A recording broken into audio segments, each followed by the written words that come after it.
Welcome to Guide Guru. We hope this video helps. You start by cutting power at the breaker and double-checking with a non-contact tester, safety first.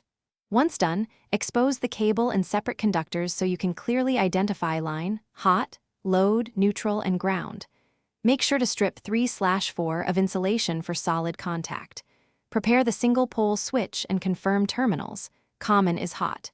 Keep your tools nearby and move deliberately, because accurate identification now prevents shocks and miswiring later.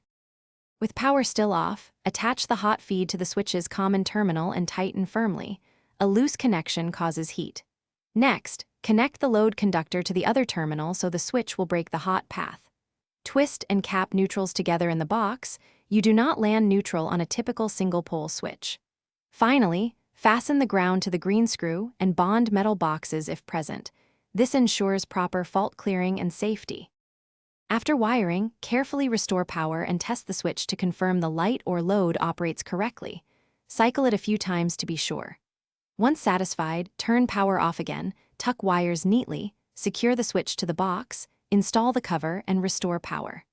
If the load doesn't work or you see flicker, reopen the box. Verify continuity on hot/load.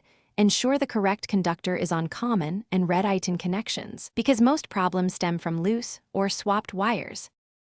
Thanks for watching. Consider subscribing if we helped you today.